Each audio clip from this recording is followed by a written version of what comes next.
How's it going, everybody? Today I'm reviewing The Hunger Games.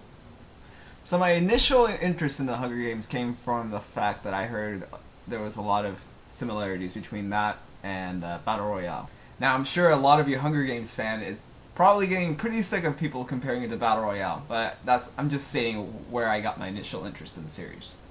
So I wanted to finish the book before I went to go see the film, and I finished it today and I'm going to see the film right afterwards.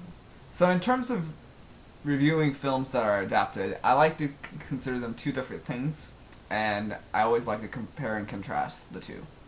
I also don't like to discredit a film just because it's doing something differently from the original source material. So overall, I enjoyed the film, but I actually didn't like it as much as I thought it was.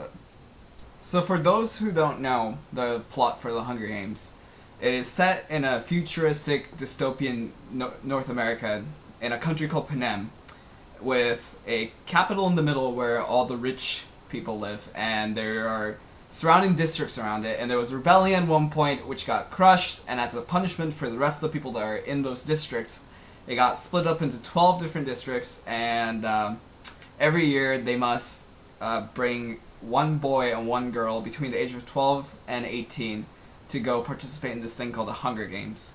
And the point of the Hunger Games is that they fight out to the death until one person is left, and whoever wins that district gets extra food for a year. And I really like the fact that the director decided to do some things differently from the book. For example, the book is set in a first-person point of view, and in the film there are no narrations, and during the actual Hunger Games they were actually showing some outside of the game sort of footages and interaction between people that are involved in the game and people that were in charge of the game, and I thought that was a really interesting take. I have to say, acting is definitely one of the strongest things about this film. I didn't notice any bad performances, and I also really enjoyed the performances by Lenny Kravitz and Donald Sutherland. Jennifer Lawrence is obviously the star of the show, and she is awesome. I originally saw her in Winter's Bone, and I also saw her in X-Men First Class, and I think she's really brilliant. She was convincing all the way through, and her range of emotions were really good, and I think she has a really bright future.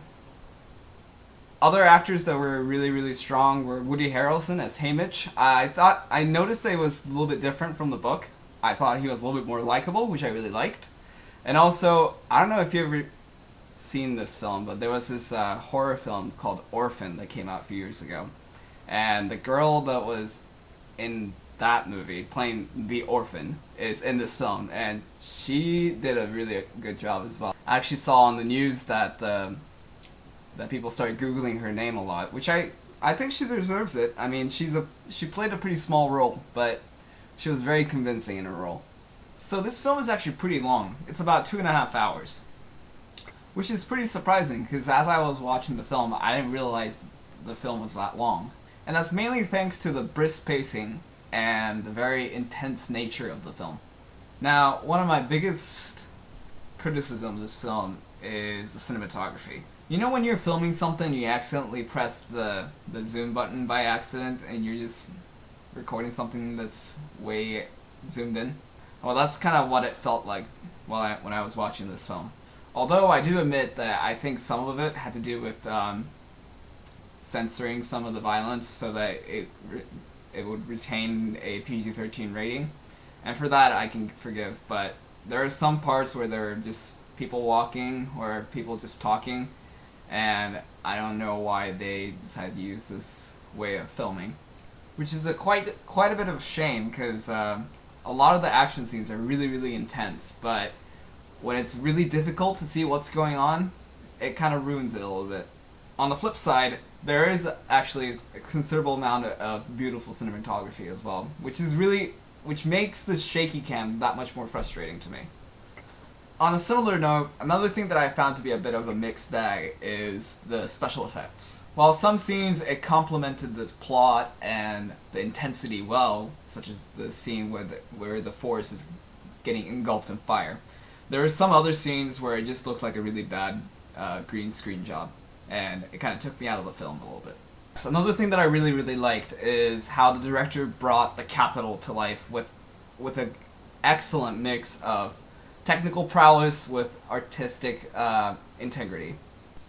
And finally, despite the long runtime, I actually found some of the character development and interaction to be rather lacking. And I feel that that kind of weakened the impact of the resolution and the ending for me a little bit. But despite all my small and large problems I had with this film, I really enjoyed it, and I definitely think that you should go check it out, and it would be a perfect matinee film. Although, I think you should try going for the earliest or the latest showings, because my theater had several obnoxious fangirls.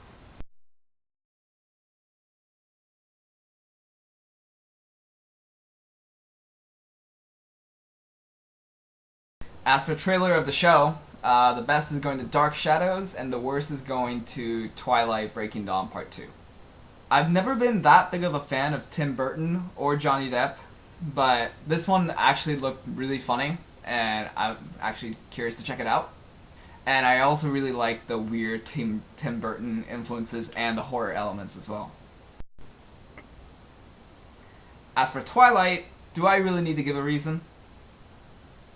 Anyways, thank you for watching my review of The Hunger Games. Let me know what you think of the film and my reviews. And please subscribe and share. And thank you for watching.